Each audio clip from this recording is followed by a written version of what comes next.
Hello student, this is Hafiz Ali in front of you and welcome to S academy. और आज जो हम start करने वाले हैं वो हम स्टार्ट करने वाले हैं अपना चैप्टर नंबर जो 4 था, carbon and its compound. Right, आप लोगों को याद है ना, कार्बन एंड इट्स कंपाउंड। तो कार्बन एंड इट्स कंपाउंड जो था चैप्टर नंबर 4, उसके आज हम बनाने वाले हैं वीडियो नंबर 9। तो वीडियो नंबर 9 के अंदर जो वीडियो नंबर हमारी 8 थी, उसके अंदर हमने फंक्शनल ग्रुप कंप्लीट करवा लिए थे। अगर किसी को फंक्शनल ग्रुप अच्छे से समझने हैं तो you can see the video number 8। Video number 8 देखिए, और अगर पूरा कॉन्सेप्ट बेसिक से आपको कार्बन चैप्टर का देखना है तो आप वीडियो नंबर 1 से स्टार्टिंग करते जाइए। होपफुली मैं पूरी अपने 100% गारंटी देता हूँ कि आपको अच्छे से समझ आ जाएगा अगर एक एक वीडियो को बहुत ही अच्छे से आप लोग देख लेंगे। ठीक है, शॉर्ट ड्यूरेशन की है, ज़्यादा उसमें लेंदी वीडियो नहीं बनाई गई है। एक एक वीडियो जो है वो 20 मिनट, 25 मिनट, 30 मिनट से ज़्यादा तो कोई गई नहीं है। ठीक है, तो अब हम स्टार्ट करते हैं विदाउट वेस्टिंग आवर टाइम। आज हमें जो वीडियो नंबर हमें स्टार्ट करनी है 9, उसके अंदर हमें जो स्टार्ट करना है वो स्टार्ट करना है आप हम लोगों को homologous series, the most important homologous series. The most important homologous series आज हमें स्टार्ट करनी है। पेपर में पूछी जाती है होमोलोगस सीरीज क्या है, what do you mean by homologous series, what is homologous series, क्या है क्या नहीं, इसके बारे में गिव एग्जाम्पल, सारी चीज़ें आप लोगों को इसमें आज वीडियो 9 में कंप्लीट करने को मिल जाएगी। तो देखो, सबसे पहले तो मैं आप लोगों को एक नोट्स की तरीके से मैं बता देता हूँ कि नोट्स भी यहाँ पर बनवाए जा रहे हैं। तो देखो, एक ग्रुप होता है, जल्दी से पहले मैं लिख देता हूँ सो दैट आप लोगों को समझ आ जाए। एक ग्रुप होता है ऑर्गेनिक कंपाउंड का, a group of organic compound having similar having similar ठीक है, सिमिलर स्ट्रक्चर। अगर कभी वर्ड्स के अंदर, कभी स्पेलिंग के अंदर एरर आ जाए तो आप लोग 10th क्लास में हो, अपने आप समझ लेना। ठीक है, तो यही है कि जल्दबाजी में लिखना पड़ता है तो फिर वो समझ नहीं आता। अगर धीरे धीरे लिखूंगा तो फिर बहुत ज़्यादा लेंथी वीडियोस बन जाएगी और आप लोगों को सिर्फ कॉन्सेप्ट क्लियर करवाने की है। ठीक है, बट सक्सेसिव मतलब क्या होता है? सक्सेसर प्रोड्यूसर पढ़ा है ना, तो सक्सेसर मतलब आगे वाला।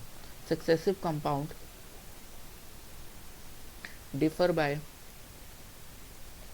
CH2 group. ठीक है, यानी कि 14 AMU। देखो, सिंपल सी बात क्या है, कलर थोड़ा सा चेंज करके फिर समझाते हैं। होमोलोगस सीरीज जो है आप लोगों की, होमोलोगस सीरीज क्या है? होमोलोगस सीरीज होती है कि एक ऑर्गेनिक कंपाउंड का एक ग्रुप होता है, एक ग्रुप होता है ऑर्गेनिक कंपाउंड का, जिसके अंदर स्ट्रक्चर जो होता है वो सेम होता है और केमिकल प्रॉपर्टीज भी उसकी सेम होती है। सही लिखा है? हाँ, सिमिलर स्ट्रक्चर और सिमिलर केमिकल प्रॉपर्टीज होती हैं, बट हर जो सक्सेसिव कंपाउंड होता है, हर जो आगे वाला कंपाउंड होता है वो डिफर कर जाता है CH2 ग्रुप से। ये अभी सिर्फ डेफिनेशन मैंने बताई है कि होमोलोगस सीरीज क्या होता है। एक ग्रुप होता है ऑर्गेनिक कंपाउंड का जो कि स्ट्रक्चर जो होता है उसका सिमिलर होता है और केमिकल प्रॉपर्टीज भी सिमिलर होती हैं, मगर जो आगे वाला जो उसका कंपाउंड जैसे जैसे बढ़ता रहता है वो CH2 से डिफर करता चला जाता है। It is clear? It is clear? ठीक है, आगे बढ़े, इसको आप पॉज करके वीडियो को आप इसको नोट कर लें। ठीक है, अब हम आगे बढ़ते हैं। ठीक है, जैसे कि हम एल्केन ग्रुप की बात करते हैं, हम एल्केन ग्रुप की बात करते हैं एक तरफ, और एक तरफ हम बात करते हैं आपकी एल्काइन की। एल्कीन भी ले लो, चलो कोई भी आप ले सकते हो, एल्डिहाइड ले सकते हो, कार्बोक्सिलिक एसिड ले सकते हो, अल्कोहल ले सकते हो, अगर आपको डिफरेंस करना है यू कैन टेक। ठीक है, जैसे कि एल्केन के अंदर सबसे पहले CH4 होता है, CnH2n+2 लगता है, फिर C2H6 होता है, फिर C3H8 होता है, फिर C4H10 होता है। ऐसे ही होता है। इधर क्या होता है? C2H4 होता है, C3H क्या होता है 6, क्यों? क्योंकि फॉर्मूला क्या है? CnH2n, सिर्फ डबल होगा। C4 होता है तो H कितना होगा? 8। ठीक है, इस तरीके से चलेगा। ऐसे एल्काइन का क्या होता है? एल्काइन का होता है C2H2। अब इसमें डबल भी नहीं हुआ, क्यों? क्योंकि CnH2n-2 का फॉर्मूला लगता है। ठीक है, C3H4, C4 H6। ठीक है, अब देखो जो मैं बात समझाने जा रहा हूँ आप स्टार्ट करते हैं, वो बात है होमोलोगस सीरीज़ की। तो ये पूछा जा रहा है कि ये वाली सीरीज़, ये वाली सीरीज़, ये वाली सीरीज़ एक होमोलोगस सीरीज़ है कि नहीं है। पेपर में ऐसे सीरीज़ बना के दे दी जाती है, पूछ लिया जाता है which of the following is a homologous series और नॉट, इनमें से कौन सी होमोलोगस सीरीज़ है और नहीं है। अगर होमोलोगस सीरीज़ 3 दे रखी है तो उसमें से एक हो भी सकती है, नहीं भी हो सकती, या तीनों ही होमोलोगस सीरीज़ हो सकती है। तो वो देखने वाली बात है। देखो कैसे देखते हैं, देखो ऐसे करके ऐसे बना लो, इसमें से इसको माइनस करो। अब भाई माइनस कैसे होगा, 2 कार्बन है, 2 कार्बन में से एक कार्बन गए तो कितने कार्बन बचे, एक कार्बन बचा। जब 2 कार्बन में से एक कार्बन जाएंगे तो एक कार्बन बचा, और 6 हाइड्रोजन में से 4 हाइड्रोजन जाएंगे तो 2 हाइड्रोजन बचा। बात को समझते हुए चलिए। फिर जैसे कि इसमें से इसको माइनस करें तो 3 में से 2 कार्बन गए तो एक कार्बन बचा, और 8 में से 6 हाइड्रोजन गए तो ये भी 2 बचा। यानी कि हर सक्सेसिव कंपाउंड, हर आगे वाला जो कंपाउंड है वो CH2 से डिफर कर रहा है, मतलब अंतर आता चला जा रहा है। ऐसे ही एल्काइन की अगर मैं बात करूं तो एल्काइन के अंदर भी आप लोग देख लो, 3 में से 2 गए तो एक बचा, और 6 में से 4 गए तो 2 बचा। ऐसे ही 4 में से 3 गए तो एक बचा, 8 में से 6 गए तो 2 बचा। ठीक है, जो चीज़ आ गई है उसको जल्दी जल्दी बता देते हैं। 3 में से 2 गया एक बचा, और 4 में से 2 गए तो 2 बचा, और 4 में से 3 गए तो एक बचा, और 6 में से 4 गए तो 2 बचा। यानी कि ये तीनों ही सीरीज जो है वो एक होमोलोगस सीरीज हैं। जो तीनों सीरीज दिखा रखी है यहाँ पर वो होमोलोगस सीरीज है। पेपर में कोई अलग अलग सी आ जाए जहाँ पर जो आपका डिफरेंस आ रहा है वो CH2 ना आकर CH3 आए या CH ही आए, ठीक है, तो वो होमोलोगस सीरीज नहीं होगी। हमेशा डिफरेंस जो है वो CH2 का ही होना चाहिए। ठीक है, होमोलोगस सीरीज की कंडीशन है कि जो हमेशा जो सक्सेसिव कंपाउंड होगा वो CH2 से डिफर करना चाहिए। It is clear. Homologous series को यहीं ख़त्म करें, आप लोग डेफिनेशन याद कर लें और इसको ऐसे एग्जाम्पल के रूप में याद कर लें, सो दैट अगर कल को पेपर किसी भी तरीके से आएगा बनकर होमोलोगस सीरीज से तो आप लोग अटैम्प्ट कर सकें उस क्वेश्चन को। It is clear. आगे अब हम लोग रिएक्शन स्टार्ट करने वाले हैं। आगे हम लोग रिएक्शन स्टार्ट करने वाले हैं। रिएक्शंस आज हम लोग अब स्टार्ट करेंगे इस चैप्टर की। अब सिर्फ रिएक्शंस बची है। Reactions of hydrocarbon. हाइड्रोकार्बन तो पता है ना, हाइड्रोजन प्लस कार्बन, जिस इसका मतलब होता है हाइड्रोजन प्लस कार्बन, यानी कि हाइड्रोजन कार्बन से मिलकर जो रिएक्शंस होती हैं उसी को हम लोग पढ़ने वाले हैं अब। ठीक है, रिएक्शन जो होती है हाइड्रोकार्बन से जो मिलकर बनती है हाइड्रोजन प्लस कार्बन, उन्हीं को अब हम पढ़ने वाले हैं। It is clear. ठीक है, अब हम लोग स्टार्ट करते हैं अपनी रिएक्शंस हाइड्रोकार्बन की। सबसे पहले जो रिएक्शन आती है वो आती है कंबस्चन रिएक्शन। कौन सी रिएक्शन, आप लोग अपनी बुक से देखते रहेंगे तो आप लोगों को सबसे ज़्यादा क्लियर होता रहेगा कि क्या मैं आप लोगों को पढ़ा रहा हूँ। कंबस्चन रिएक्शन, ठीक है, कंबस्चन रिएक्शन सबसे पहले होती क्या है इसको मैं एक बार लिखवा देता हूँ सो दैट आप लोगों को अच्छे से क्लियर हो जाए।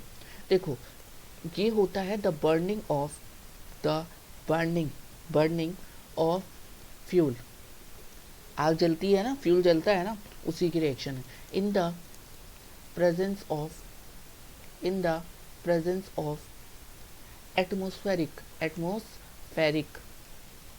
एटमोस्फेरिक मतलब एटमोस्फेयर से रिलेटेड है।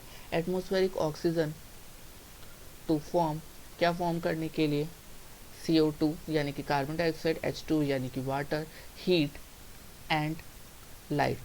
हीट और लाइट। इसी रिएक्शन को हम क्या बोलते हैं आप लोगों का, कंबस्चन रिएक्शन। तो कंबस्चन रिएक्शन पहली रिएक्शन पढ़ने वाले हैं जिसके अंदर बर्निंग ऑफ फ्यूल यानी कि आग जलना, फ्यूल का जलना, किसकी प्रेजेंस में, एटमॉस्फेरिक ऑक्सीजन, जो एटमॉस्फेयर में प्रेजेंट ऑक्सीजन होती है उसकी प्रेजेंस में जब जलती है, और कार्बन डाइऑक्साइड H2O हीट और लाइट का फॉर्मेशन करती है। ठीक है, जब भी फ्यूल की बर्निंग होती है, जब बर्निंग होता है फ्यूल का एटमॉस्फेरिक ऑक्सीजन की प्रेजेंस के अंदर, तो वो बनाती है CO2 H2O हीट और लाइट। ये अभी से याद करते चलें साथ साथ, सो दैट बाद में आप लोगों को दिक्कत ना हो। It is clear. अब इसको आप नोट कर लें। ठीक है, अब मैं इसको डिलीट कर रहा हूँ। अब देखो, फ्यूल कोई भी फ्यूल हो सकता है, अगर वो ऑक्सीजन यानी कि एटमॉस्फेरिक ऑक्सीजन में होगा तो वो बनाएगा CO2 H2O हीट और लाइट। CO2 H2O हीट और लाइट, इन सबको बनाएगा।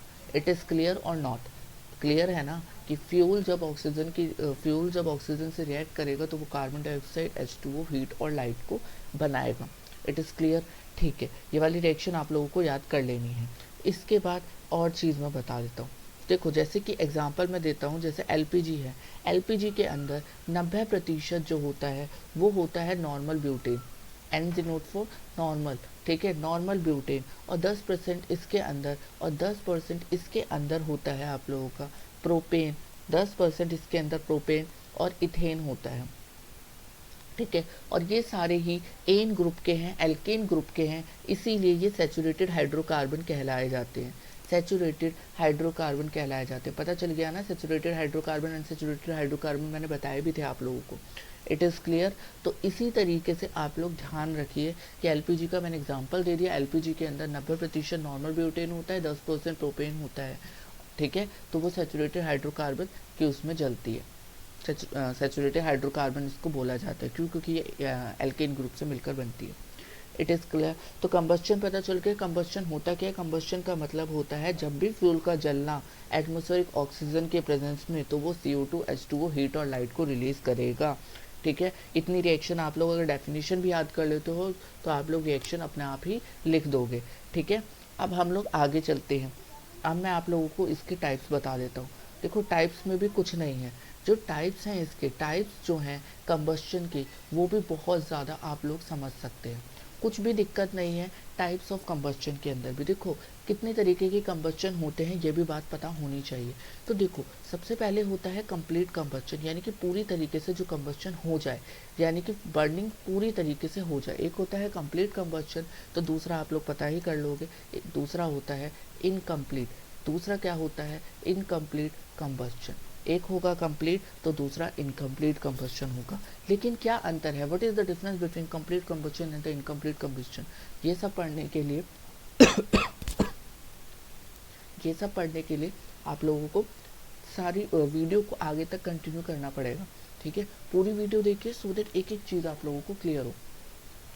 कंबस्शन के टाइप्स, पहला है कंप्लीट कंबस्शन, दूसरा है इनकम्प्लीट कंबस्शन। तो कंप्लीट कंबस्शन और इनकम्प्लीट कंबस्शन में क्या अंतर है इसको बताते हैं। सबसे पहले कंप्लीट, ठीक है, सबसे पहले हम कंप्लीट कंबस्शन को बताते हैं। कंप्लीट कंबस्शन, कंप्लीट कंबस्शन, ठीक है। कंप्लीट कंबस्शन क्या होता है, कंप्लीट कंबस्शन के अंदर क्या होता है, आप लोगों का ब्लू फ्लेम, ब्लू फ्लेम जलती है। कौन सी फ्लेम, ब्लू फ्लेम जलती है। जब आपका जो सिलेंडर होता है, एलपीजी सिलेंडर होता है, वो अच्छे से जब पूरा भरा होता है तो वो क्या करता है, ब्लू फ्लेम दिखती है उसके अंदर, ठीक है। नॉन सूटी, नॉन सूटी का मतलब क्या है, देखो सूटी का मतलब होता है ब्लैक स्मोक, ठीक है। सूटी का मतलब होता है ब्लैक स्मोक, यानी कि नॉन लगा है तो नहीं होगा, ब्लैक स्मोक नहीं। तो इसका मतलब यह है, ब्लैक स्मोक का मतलब काला धुआं जो होता है वो कंप्लीट कंबस्शन में नहीं होता, नॉन सूटी होता है ये। It is clear, it is clear ना। तो कंप्लीट कंबस्शन के अंदर ब्लू फ्लेम जलती है और धुआं नहीं होता। इसके अपोजिट के अंदर अगर हम बात करें इनकम्प्लीट कंबस्शन की, इनकम्प्लीट कंबस्शन की, तो वहाँ पर ब्लू फ्लेम नहीं होती, ठीक है, वहाँ पर येलो फ्लेम होती है। कौन सी, जैसे सिलेंडर ख़त्म होने वाला होता है तब आप लोग देखते होंगे कि वो येलो फ्लेम करके जलने लगती है, क्योंकि उसके अंदर इनकम्प्लीट कंबस्शन हो रहा होता है। थोड़ी थोड़ी थोड़ी थोड़ी उसके अंदर जो गैस बची होती है, एलपीजी बची होती है, लिक्विफाइड पेट्रोलियम गैस बची होती है, वो एटमॉस्फेरिक ऑक्सीजन से जब रिएक्ट करती है तो वो उतने अच्छे से रिएक्ट नहीं कर पाती, that's why they produce the yellow flame, ठीक है। तो वो येलो फ्लेम प्रोड्यूस करती है। तो ये हो गया क्लियर। अब इसके अंदर धुआं करती है, तो यहाँ पर लिखोगे सूटी, ठीक है, ये धुआं करती है क्योंकि incomplete combustion always releases to the black smoke, ठीक है, हमेशा रिलीज करता है, तो ब्लैक स्मोक वो सूटी होगी। तो कंप्लीट कंबस्शन इनकम्प्लीट कंबस्शन में आप लोगों को पता चल गया डिफरेंस क्या होता है। वो ब्लू फ्लेम करती है तो ये येलो फ्लेम करती है, और वो नॉन सूटी होती है तो वो सूटी होती है, ठीक है। आगे हम लोग करेंगे अब नेक्स्ट, ठीक है। इसके अंदर नेक्स्ट स्टार्ट करते हैं। अब हम लोग करेंगे, देखो सैचुरेटेड हाइड्रोकार्बन और अनसैचुरेटेड हाइड्रोकार्बन का भी हम केस पढ़ लेते हैं। देखो सैचुरेटेड हाइड्रोकार्बन आप लोगों ने पढ़ाई है, एल्केन ग्रुप को बिलोंग करते हैं। तो सैचुरेटेड जो हाइड्रोकार्बन होता है जब भी वो एयर के अंदर बर्न करता है तो वो ब्लू और नॉन सूटी फ्लेम को ही रिलीज करता है। ऐसा क्यों, what is the reason behind it. तो सैचुरेटेड जो हाइड्रोकार्बन है, सैचुरेटेड जो हाइड्रोकार्बन है, ठीक है, सैचुरेटेड हाइड्रोकार्बन वो क्या करता है, आप लोगों का ब्लू, ठीक है, शॉर्ट में लिख रहा हूँ ब्लू और नॉन सूटी है ना, ब्लैक स्मोक नहीं करता ना, तो नॉन सूटी फ्लेम करता है। What is the reason? तो इसके लिए बिकॉज, कलर चेंज कर देते हैं सो डेट आप लोगों को अच्छे से समझ आए। बिकॉज अब मैं आप लोगों को रीज़न बता रहा हूँ क्यों ऐसा होता है। क्योंकि जो परसेंटेज होता है, बिकॉज जो परसेंटेज होता है कार्बन का, because the percentage of carbon is less, वो कम होता है, is less as compare to, is less as compare to unsaturated hydrocarbon.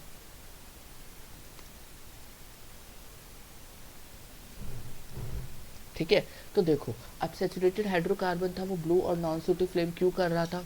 तो ये रीज़न इसके अंदर ये है क्योंकि जो परसेंटेज होती है कार्बन की वो कम होती है सेचुरेटेड हाइड्रोकार्बन के अंदर, और अनसेचुरेटेड हाइड्रोकार्बन के अंदर ज़्यादा होती है, इस वजह से। इसीलिए क्या होता है, ठीक है, इसीलिए जो एयर है, एयर के अंदर ऑक्सीजन की मात्रा सिर्फ 21% ऑक्सीजन अवेलेबल है।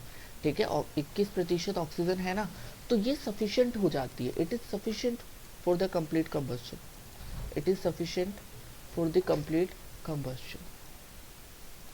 ठीक है, लेकिन यहाँ पर ऑक्सीजन की मात्रा कम थी तो ये 21% में भी खुश था, इसने कंप्लीट कंबस्शन हो गया इसका। बट जब अनसेचुरेटेड हाइड्रोकार्बन होगा तो उसमें जो परसेंटेज होती है कार्बन की वो ज़्यादा होती है। इसी वजह से क्या होता है, वहाँ पर एटमॉस्फेरिक ऑक्सीजन तो लेनी ही पड़ती है, एज वेल एज वहाँ पर ऑक्सीडाइजिंग एजेंट भी प्रोवाइड करने पड़ते हैं। वहाँ पर जो ऑक्सीडाइजिंग एजेंट होते हैं वो भी प्रोवाइड करने पड़ते हैं, इसीलिए। ठीक है, इट इज़ क्लियर। तो कभी अगर अनसेचुरेटेड का पूछ लिया जाए तो भी आप बता दोगे ना, क्योंकि परसेंटेज कार्बन की जो होते हैं वो ज़्यादा होती है। ठीक है, इसीलिए जो 21% of oxygen is not sufficient for the complete combustion, that's why they provided the oxidising agent to the reaction. It is clear. ठीक है, ये पता चल गया। आज हम लोग यहीं तक ख़त्म कर रहे हैं। ठीक है, इस वीडियो को यहीं पर कंप्लीट कर रहे हैं। हम लोगों की अभी सब्स्टिट्यूशन रिएक्शन रह रही है, हाइड्रोजनेशन रिएक्शन रह रही है। मतलब अभी ये 9th वीडियो है, मैंने आपको पहले ही बताया 12th वीडियो के अंदर ये चैप्टर कंप्लीट होगा। 12 वीडियो कम से कम बनेंगी इस चैप्टर की। ठीक है, सो दैट आप लोग अब इसको ध्यान से देखिए, जितना भी पढ़ाया है आज ध्यान से देखिए, उसको सब्सक्राइब कर लीजिए चैनल को, और कुछ भी समझ आया तो आप लोग लाइक करें वीडियोज़ को। ठीक है, thank you and wait for the next video.